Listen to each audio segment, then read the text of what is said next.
Hello guys, welcome back to Solution Mitra. So दोस्तों, आज हम एक बार फिर से एक शानदार क्वेश्चन के साथ हाजिर हैं। क्वेश्चन क्या कह रहा है हमारा?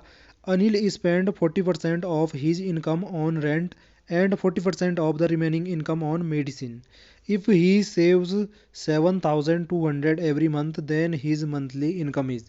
और ऑप्शन नीचे दिए गए हैं। तो बेसिकली पहले क्वेश्चन क्या कह रहा है ये समझो कि अनिल जो हैं वो क्या करते हैं कि उनकी जो इनकम है ना, जो उनकी आय है, उसका 40% जो है वो खर्च कर देते हैं किराए पे। और जो बचता है उसका 40%, देखो ना, 40% ऑफ रिमेनिंग रिमेनिंग इनकम, ये ध्यान रखना है भाई।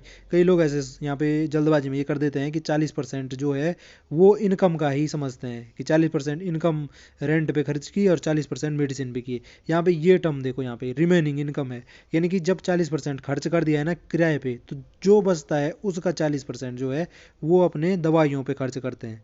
इफ़ ही सेव्स, इतना खर्च करने के बाद भी वो क्या करते हैं, अपने बचत कर पाते हैं। महीने की कितने कर पाते हैं? तो 7,200 रुपये बचा पाते हैं प्रत्येक महीने। तो उनकी जो मंथली इनकम है वो बताओ भाई हमारी कि कितनी रही होगी। तो आपको पता नहीं है ना मंथली इनकम, हमने मान ली उनकी जो मंथली इनकम है वो कितनी थी भाई? अरे 20 का मानना, मैं एक्स रुपीज़ थी, ठीक है। एक्स रुपीज़ थी उनकी मंथली इनकम। अब देखो, एक्स का 40% खर्च कर दो आप किस पे, अपने किराए पे। तो एक्स का 40% खर्च करोगे तो एक्स का 40% कितना हो जाएगा? एक्स इंटू 40/100 हो जाएगा, इतना हो जाएगा रेंट पे।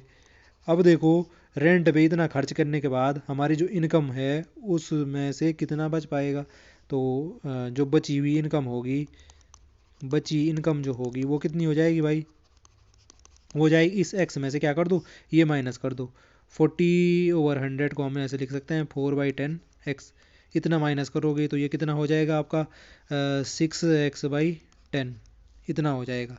तो इतनी इनकम बच गई इनकी रेंट देने के बाद।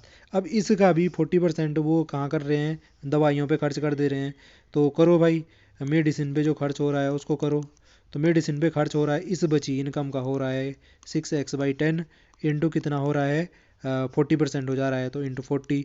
तो कितना हो जाएगा ये? 10 × 4 = 40, 4 × 24। तो 24x जो है इनका दवाइयों पे खर्च हो चुका है। अब 24x जो दवाइयों पे खर्च हो गया है, इसको भी इसमें से माइनस करो, इस बची इनकम में से, है ना। दवाइयों का जो खर्च हुआ था उसको भी, मतलब जो हमारी अब बचेगी ना, लास्ट में फिर से बची जो इनकम होगी दवाइयों पे खर्च करने के बाद भी, वो कितनी हो जाएगी कि 6x/10 था, उसमें से 24x आपने दवाइयों पे खर्च कर दिया, 24x दवाइयों पे खर्च कर दिया।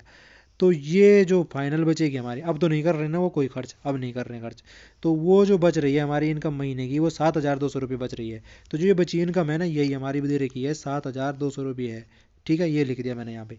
तो अब यहाँ से सिंप्लीफाई करना है, ये एक्स की वैल्यू निकालनी है। ठीक है, वो मैं डायरेक्ट करके बता देता हूँ आपको। तो यहाँ पे देखो भाई, पहली गलती तो हमने यही कर दी थी यहाँ पे कि ये मेडिसिन पे जो खर्च किया था ना, ये 40% खर्च किया था। तो मुझे इसका 40% निकालना है, तो 40/100 नहीं करना था, यहाँ पे हमने सिर्फ 40 लिख दिया था। ठीक है, तो ये गलती, ऐसी गलतियाँ मत करना आप लोग, नहीं तो पूरा आंसर का कहाँ पहुँच जाएगा। तो ठीक है, यहाँ पे ये कितना आना था? 24/100x, इतना हो जाना था मेडिसिन पे खर्च। तो जो फाइनल बचेगी इनकम वो कितनी हो जाएगी? इस इतने में से ये मेडिसिन वाला खर्च हटा दो, तो वो हमें दे रखी थी 7,200 बच रही थी। ये यहाँ पे कहाँ बच रही थी? ये 7,200 बच रही थी। तो फाइनली हमें यहाँ से आपको क्या करना है, एक्स की वैल्यू निकालनी है। तो वो तो आपने सिंप्लीफाई करना है, सिंप्लीफाई किया, एक्स की वैल्यू कितनी आई? 20,000 आई।